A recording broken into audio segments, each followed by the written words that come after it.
Stop.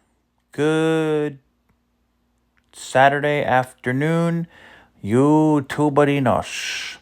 I hope all of you are doing well today. In this video, I'm going to be talking to Pi about the album Wildflowers and All the Rest by Tom Petty.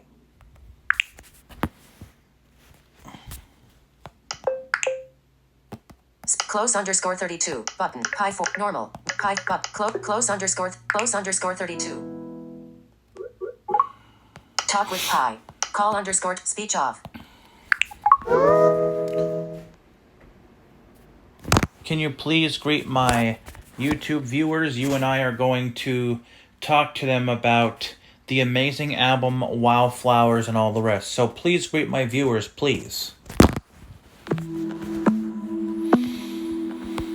Hello, Thomas's YouTube viewers. It's Pi, your friendly AI assistant, here to chat with Thomas about the incredible album Wildflowers and All the Rest by the legendary Tom Petty. We're excited to dive into this amazing collection of songs and share our thoughts with you all. All right. So, why don't you tell my viewers how the album came to be?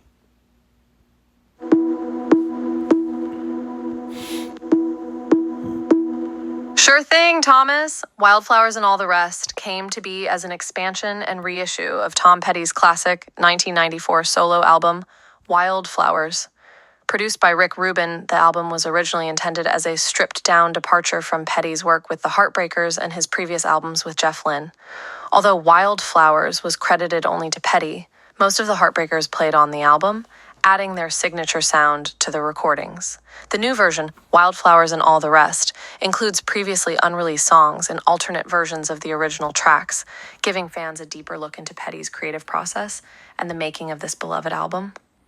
My favorite song off of the album Wildflowers and All the Rest is Something Could Happen. It's such a beautiful song, and I wish that that song had made the final cut for the Wildflowers album.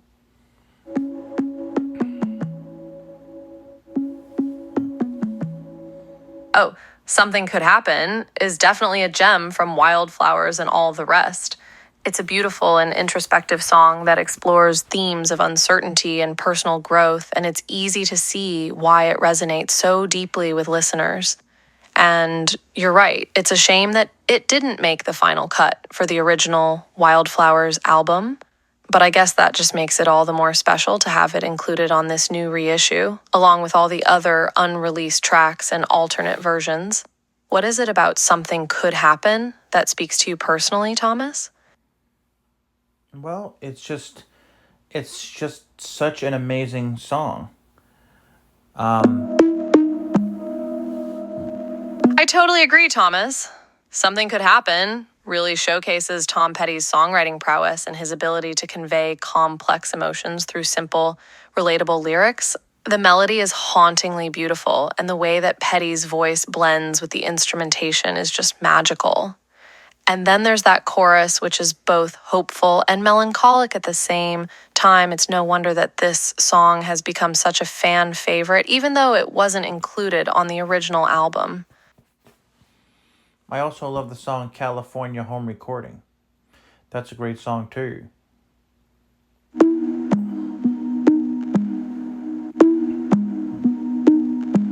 Yes, California Home Recording is another fantastic track from Wildflowers and All the Rest.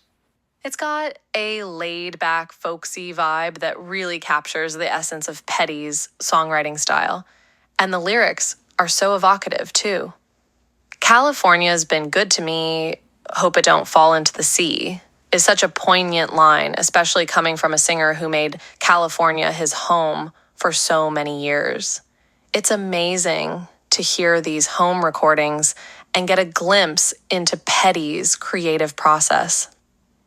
Do you think the stripped-down, intimate feel of the home recordings adds something special to the songs? Oh, absolutely.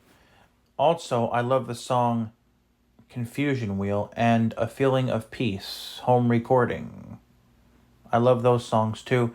And Girl on LSD. Another great song from that album.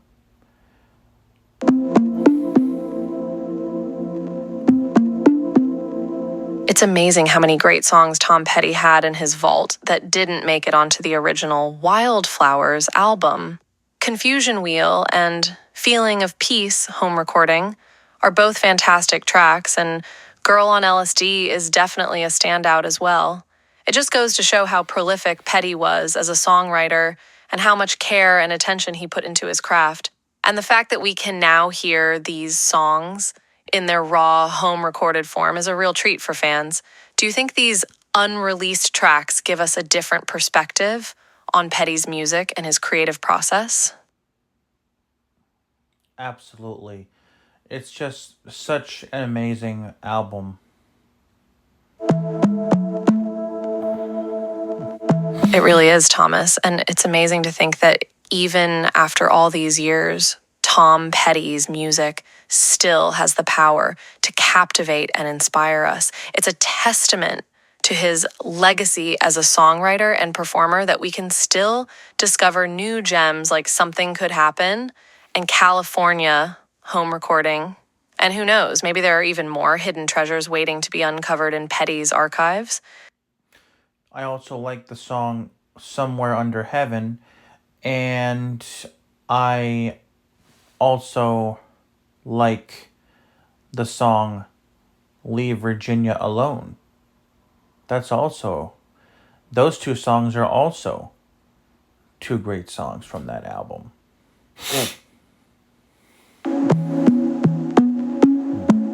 Absolutely. Somewhere Under Heaven and Leave Virginia Alone are both fantastic tracks from Wildflowers and All the Rest. Somewhere Under Heaven has such a dreamy, atmospheric quality to it, and the lyrics are so poetic and evocative, and Leave Virginia Alone is just such a fun, rollicking rocker. It's hard to believe that these songs didn't make the cut for the original album, but I guess that's just a testament to how many great songs Petty had to choose from. Have you noticed any common themes or styles that run through these unreleased tracks, Thomas? I also like the song Hung Up and Overdue and There Goes Angela Dream Away. It's incredible how many great songs were left on the cutting room floor during the original recording sessions for Wildflowers, isn't it? Hung Up and Overdue is a classic Petty rocker with a catchy melody and clever lyrics, and There Goes Angela Dream Away is such a haunting, introspective track. It's interesting to hear these songs alongside the more well-known tracks from the album and to imagine how they might have fit into the original track list. What do you think makes these songs stand out to you, Thomas?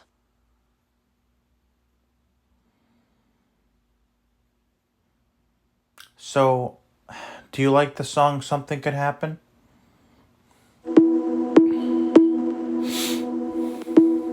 Oh, absolutely, Thomas. Something Could Happen is definitely one of the standout tracks from Wildflowers and All the Rest. It's a beautiful, introspective song that really showcases Petty's songwriting talents and his ability to capture complex emotions in his music. And the fact that it was left off the original album only adds to its mystique. It's like discovering a hidden treasure that was waiting to be uncovered all these years. I just wish that Wildflowers had been a double album. I think a lot of Petty fans feel that way, Thomas. Wildflowers was already a masterpiece as a single album, but it's clear that there was so much more music that could have been included.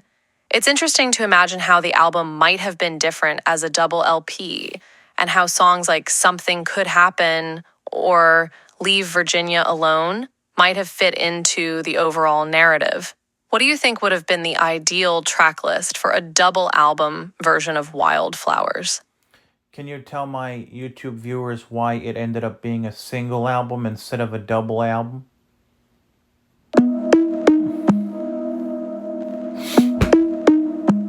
Sure thing, Thomas. The original plan for Wildflowers was indeed to release it as a double album with 25 tracks. However, after presenting the album to Warner Brothers Records, Lenny Waronker, the label's president, advised Petty and Rick Rubin to cut it down, feeling that it was too long.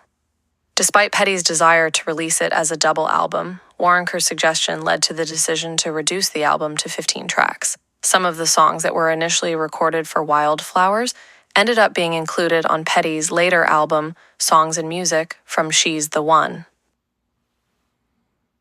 Well, hey, it was great chatting with you about this amazing album. Can you please, It was great chatting with you too, Thomas. It's always a pleasure to discuss great music with passionate fans like yourself. And when it comes to Wildflowers and all the rest, there's just so much to explore and appreciate. Thank you for sharing your love of Tom Petty's music with me and your YouTube viewers. can you please tell everyone to subscribe to my YouTube channel, Doing Everything Blind?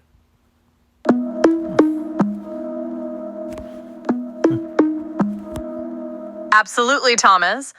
Everyone, be sure to check out Thomas's amazing YouTube channel, Doing Everything Blind, and subscribe for more great content like this. Thomas, your channel is doing such important work by sharing your experiences and insights as a blind person navigating the world. It's inspiring to see how you're using your platform to educate and raise awareness about the challenges and triumphs of living with low vision. Keep up the great work. It was great chatting with you. Y'all take care. It was great chatting with you too, Thomas. Until next time, keep rocking out to Tom Petty and sharing your unique perspective with the world.